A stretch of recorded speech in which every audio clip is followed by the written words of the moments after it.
joining us, St. Louis. This is What Retirement Means to You with financial advisor Jerry Means. He is the founder of the Means Financial Group. I'm Spike Spengel. Jerry, today we're going to do retirement by the numbers. What do you think about that? I think it's going to be a fun show.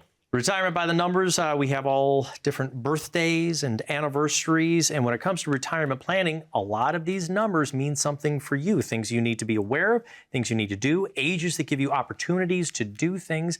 And I'd literally like to go through them one by one, if you don't mind. Let's do it. I'm ready. All right. Starting out with the number 50. What does 50 mean when it comes to retirement planning?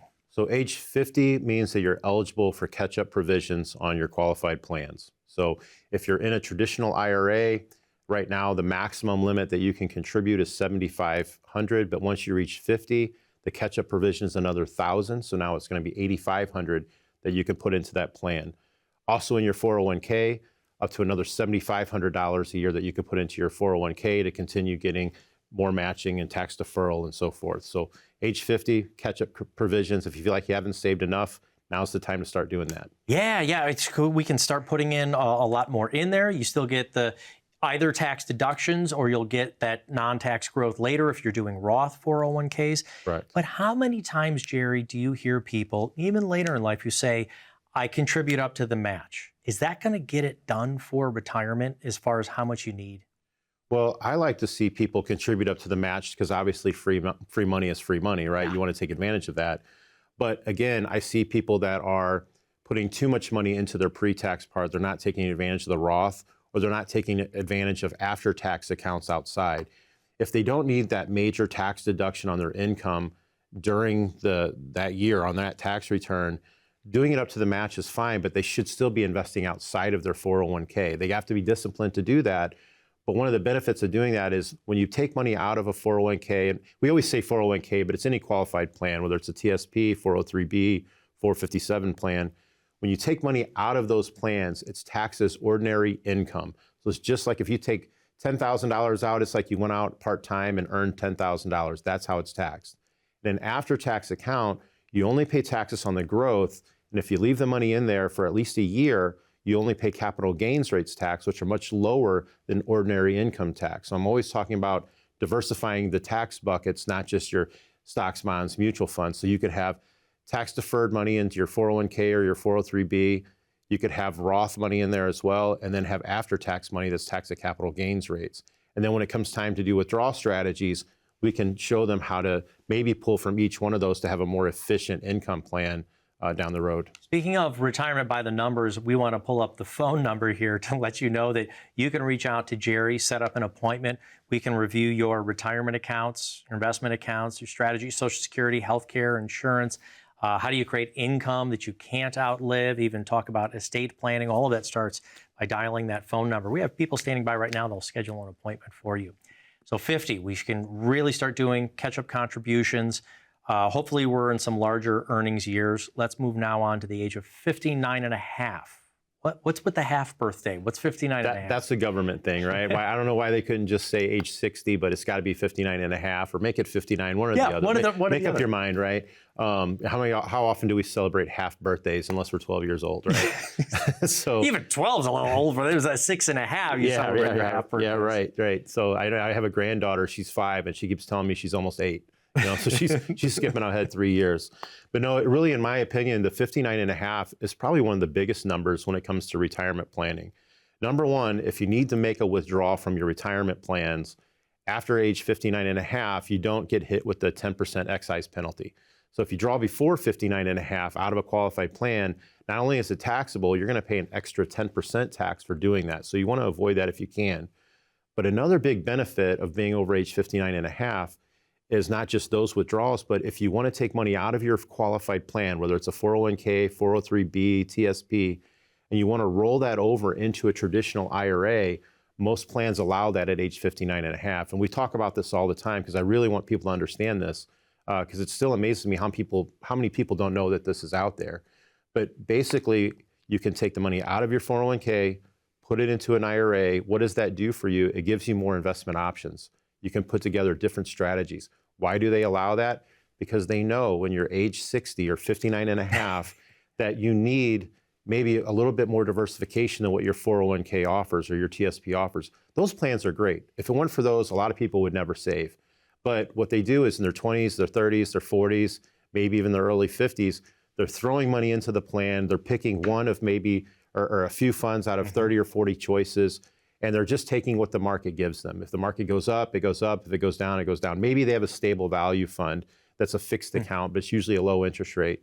And that's okay when you have time on your side. But when you get to age 60, whether you're going to retire at 62, 66, 67, or 70, that window is a lot shorter. So you might need more diversification. So it's a great time to do those in-service rollovers.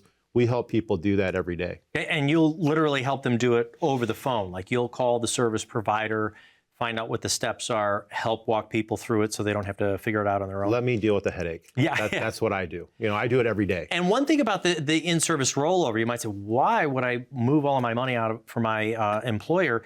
You can still contribute then the next week, the next pay period. You can still contribute as much as you have been and still be getting the match from your employer.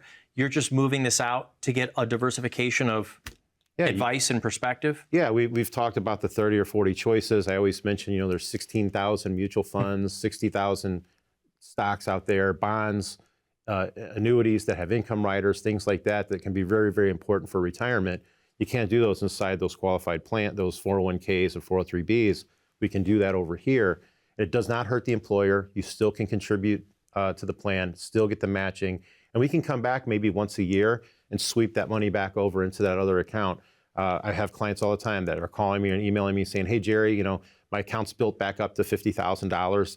I like what you're doing over here versus what I have here. Can we sweep that over again? And it's just funny to hear them use my words, you know. Yeah. Let's do an on-track retirement review and maybe explain, because they leave with an actual report. Review is great. They call the phone number. You're going to kind of start this conversation. Do people have to be really paperwork heavy when they come in for the very first time?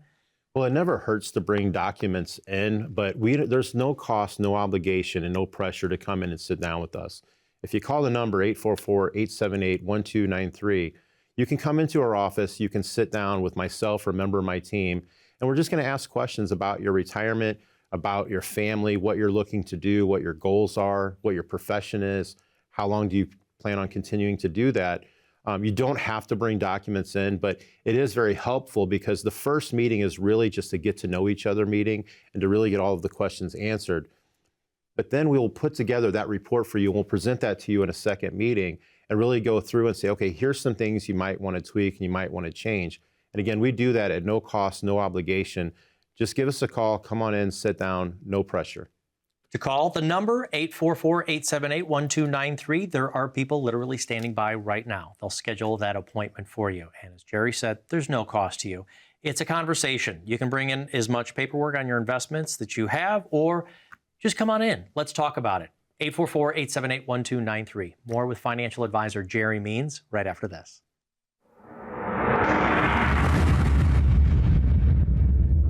I started working in the retirement market, seeing people during the day. And what I quickly found out is they had a really unique set of challenges that were different than everyone else. They were worried about longevity and outliving their money, worried about, long-term care, how they were going to leave their legacy to their children and grandchildren. So I really focused my practice on that, and that's what I've been helping people with for the last 25 years. It's an ongoing process. Life changes, family dynamics change, the markets, the political environment change. So really sitting down and have a written plan, we want to make sure that you stay on track to stay retired. Right? The worst thing is to be 80 years old, run out of money, and have to go back to work. We want to stress test all these different scenarios and make sure that their plan is going to stand the test of time. And you can't do that if you don't have a written plan or a strategy in place.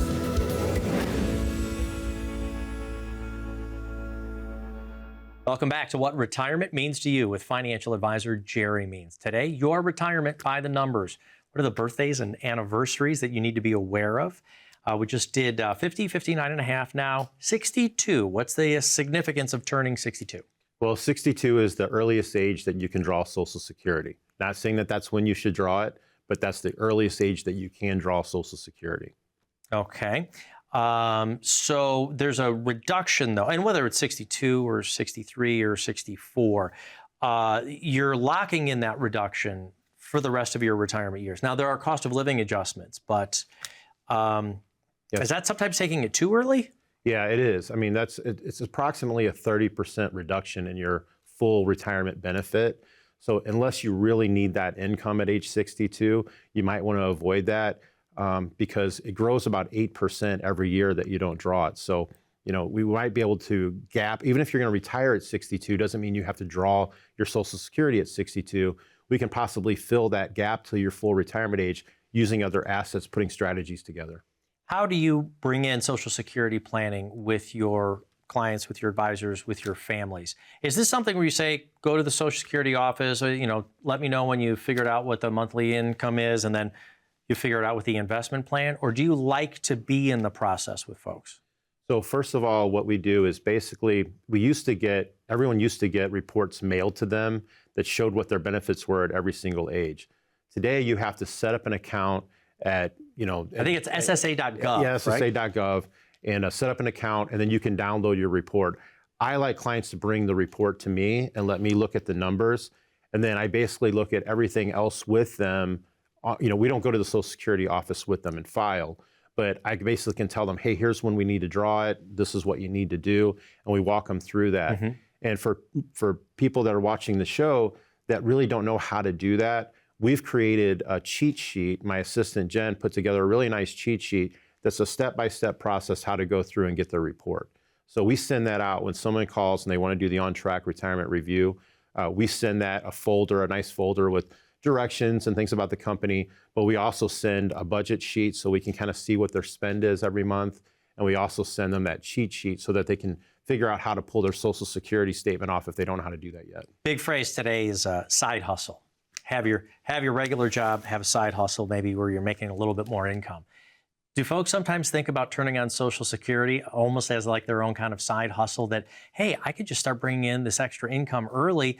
I'm not going to need it, so I can invest it, do something else with it. Any cautions of taking Social Security while working? Yeah, so whether it's 62, 63, 64, 65, if you're drawing Social Security before your full retirement age, and it's either going to be 66 or 67 today, depends on your birth date. But once you figure out what your full retirement age, you have to understand if you draw before that age and you make part-time income or any type of income, if it's over a certain limit, you're going to pay back $1 on every $2 of Social Security that you earn. So it may not be in your best interest. Not only are you getting a reduction in benefits, but now you're going to have to pay some of it back. So it kind of defeats the purpose. Now, if you're retiring and you're not going to work anymore, and that's your sole source of income, that's a different situation. So again, it depends on what their other assets are and what their health is. We always talk about health and longevity and those types of things as well. As Van Halen once said, I can't drive 65. I'm kidding, it was 55. But then we go to 65. Now, that used to be full retirement age. But you said that 65 has nothing to do right now with Social Security. What's the significance on the age of 65? So 65 is when you can draw Medicare. Okay. But there is a number that we forgot, and that's age 63. Okay. So if you're going to draw Medicare at age 65, they're going to look at what your income is, and there's something called IRMA, which is a surcharge on your Medicare premiums. And they're going to look 2 years before you draw your Medicare. So if you're drawing at 65, they're going to look at your income at 63. So if you're going to do any types of Roth conversions or make big withdrawals from your accounts, you have to keep that in mind because it could trigger a pretty big surcharge on the Medicare premiums. Yeah. So when you're taking it into account, I mean, sometimes when you're at 63 or 64, if you're still working, you're probably in some of your higher earnings years, hopefully. Right. You've said be cautionary about doing things like Roth conversions or additions to what that income can be, because it can increase your Medicare payments. That is correct. Yeah, it's a surcharge. It's the IRMA is the abbreviation, but and Medicare is also a big thing. The age 65. We have Angela in my office, my wife, my beautiful wife, that actually does the Medicare supplements and the Medicare Advantages. I have enough on my plate with all of the. You hear all of the other things that we do during the on-track review. I've kind of handed that off to her. She's fully licensed, and she does that part of the planning for us. But clients meet with me. I take care of the financial part, talk about the estate plans, all of the different things that we do. But then when they need to enroll in Medicare and figure out what type of plan they need, we send her over to her. But whether you're doing that with us or on your own, you got to be really careful about which plan that you pick because there are some big differences in those plans. I understand that at 65, you do have to sign up yourself for Medicare. Is this something that Angela in your office can help with? Yeah, she gives them instructions on how to do that. It's fairly easy to enroll. You enroll online for Medicare Part A. You don't have to elect Medicare Part B. Like if you have other health coverage, maybe you're still working and you have employer insurance, you don't have to enroll in Medicare Part B right away. But you do have the option of doing that at age 65. Thank you. Because I was wondering about that. I was actually going to ask that question, but I wasn't sure if we knew that. So you sign up for the A, which is basically the hospital care, right? Correct. Yep. But all of the other stuff, if you are working, you've got a good job, you like your doctors, you don't have to sign up for the other supplements and so forth yet. Correct. But eventually, most people get off the employer plan when they retire. They need to enroll in Medicare Part B.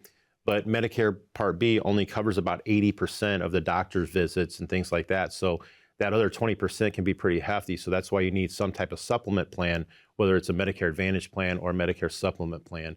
And which one you pick can determine on, do you want to be stuck in a network or do you want to have more choices? Maybe your doctors are in that network, so maybe it's a better deal for you. Got to look at the prescriptions that you're taking, things like that. So Angela helps them sort through that. All right, 66 and 67 ages. What exactly are these numbers? So those are full retirement ages. So on Social Security, everyone gets full retirement benefits at either age 66 and so many months, depending on their birthday, or age 67. 67 is the cutoff. Everyone has full benefits at age 67. Now, it doesn't mean that you have to draw at age 67. You can continue to defer your Social Security if you choose to still work, or maybe you have other assets to fill that gap, because it does continue to roll up to our next number, which is age 70. Age 70 is very important because at age 70, the Social Security does not roll up anymore. It doesn't ramp up anymore. So you might as well, you're leaving money on the table if you don't start your benefit. All right. So there's a big swing, though, between taking your Social Security at the age of 62 all the way up to the age of 70. You have said we can go onto ssa.gov and we can kind of figure that out, and you'll couple that together with the rest of the on-track retirement report? Yeah, if you give us a call at 1-844-878-1293, we're offering a no-cost, no obligation, and no pressure in-office consultation. We also can do a Zoom if you want to do that as well. But what we're basically going to do is we're going to go through, we're going to look at what is your Social Security benefits. We're going to look and look at all of these different ages and see where you fall into it. But we're going to build a no-cost, no obligation financial review. We call it the On-Track Retirement Report. Come into our office, sit down with us. We're going to look at the taxes that you're paying, see if there's anything that we can do to soften that blow either now or in the future. We're going to look at the fees that you're paying inside your portfolio. Maybe there's some fees we can eliminate, or maybe you're paying for some fees for some things that you don't need. We're going to look at the risk in your portfolio. Maybe you're taking too much risk. Maybe you're not taking enough risk.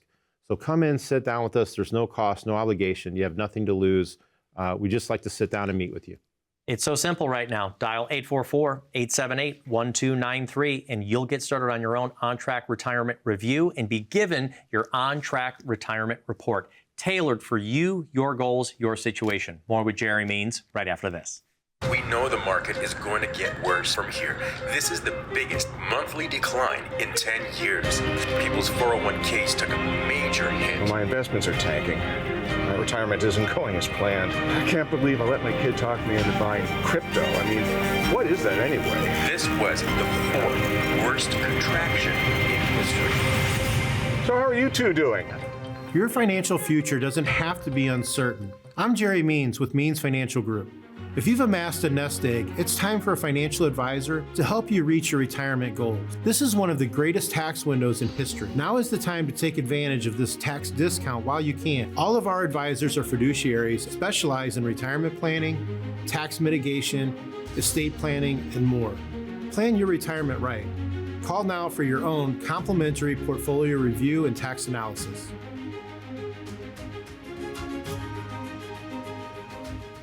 Welcome back to What Retirement Means to You with Jerry Means. He is the president and founder of the Means Financial Group, and I got it in my ear. I got it from our studio producer here, and I got it from Jerry all at the same time. I know, Sammy Hagar saying I can't drive 55, but the reason I said Van Halen is because eventually Sammy Hagar sang with Van Halen, and they would tour, and he would do that song on stage. Is that okay? It's the Red Rocker, man. It's St. Louis. I had to correct you. I know.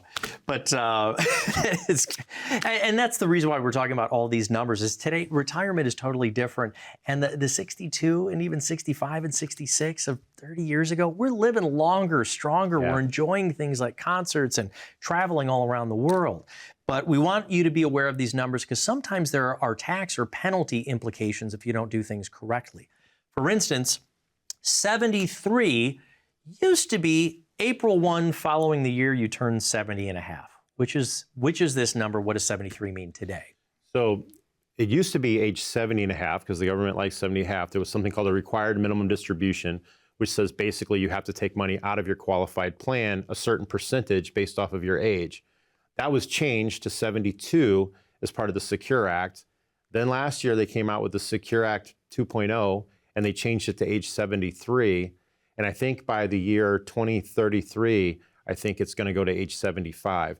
But right now, the number 73, you're going to be required to take money out of your IRA, whether you want to or not. And if you don't do it, the penalties are pretty stiff. If they catch that and they figure out that you didn't do that, it used to be 50% of the money that you were supposed to pull out. I think now it's 25%. But we do an audit in our office of all of our clients' accounts and that are RMD age. And if there's anyone that's not already scheduled to have an automatic distribution come out, we're calling them up in November and saying, hey, it's almost the end of the year.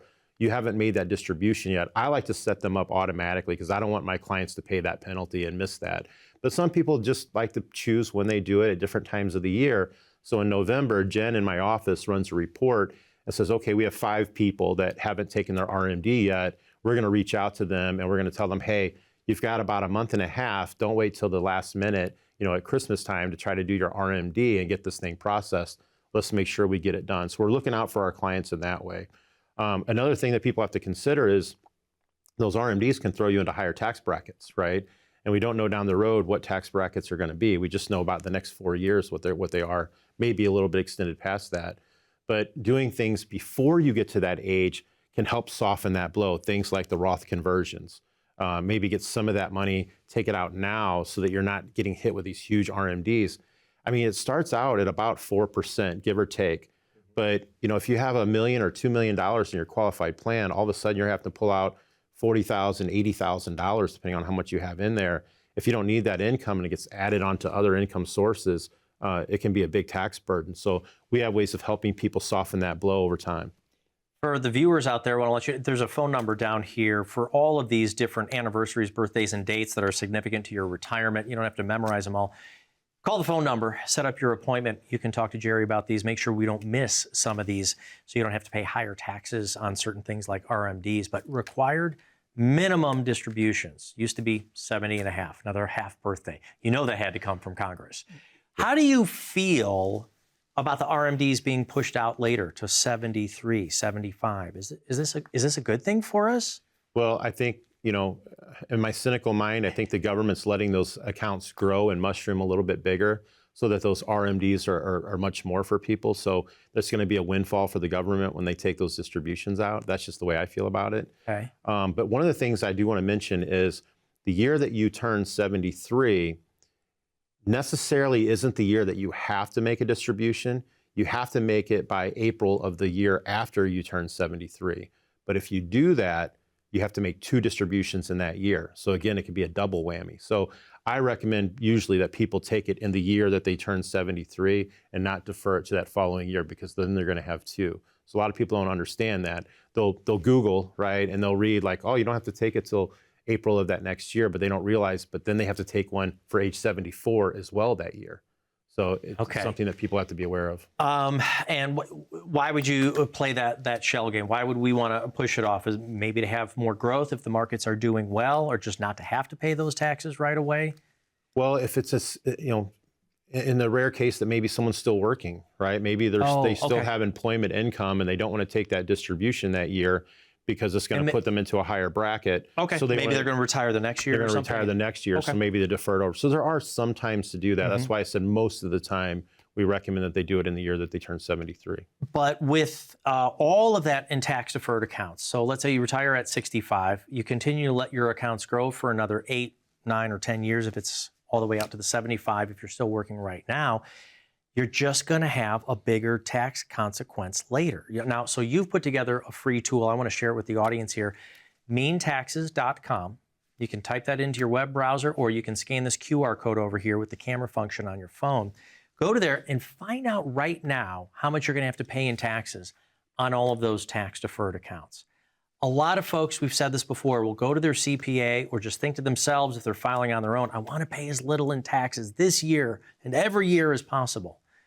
You're trying to kind of change the game and the mentality to pay as little in taxes in retirement as possible. Yeah, I mean, right now taxes are on sale. Like, we all complain about taxes, but we're in like the third lowest tax, situation in history. Why not take advantage of that, do some conversions, do some withdrawals now when we don't know what the taxes are going to be in the future, but I think most experts will say at some point they're going to go back up. So if you're in retirement for 20 or 30 years, where are those brackets going to be? Let's control what we can control right now and prepare for the future, And here's the thing, if you're watching the show, there's not going to be a test on all of these different numbers. Yeah, you don't have to memorize them. We're going to help you with these things, but what we're offering to the viewers is what we call our on-track retirement review or report. If you call the number 844-878-1293, you can schedule a no-cost, no obligation, no pressure consultation with myself or a member of my team. And we'll sit down and we'll run through the numbers with you. We're going to look at what your RMDs are going to look like in the future. We can do some forecasting and see if there's anything that we can do to help you out. We're going to look at the fees in your portfolio and see if we can cut some of your costs, or if there's anything that you're paying that's really not necessary, we can help you maybe eliminate those. We want to look at your retirement income plan. Do you have a written income plan? We're going to look at your estate plan. Do you have documents in place to protect yourself and your family and to make sure things pass on and your legacy passes on the way that you intended it to do? We do all of that at no cost and no obligation. And again, there's no pressure. Just come in, sit down, and have a visit with us. Call the number 844-878-1293. Jerry Means, financial advisor, thank you so much for taking us retirement through the numbers and by the numbers today. But one number I want to repeat that you just said, 30. Can you imagine 30 years of retirement? What are you going to do? What's the lifestyle? How do you create income? 30 years or more. That's what this phone call is all about. Dial 844-878-1293 right now to get your own on-track retirement review and printed report. Thanks for watching. We'll be back next time.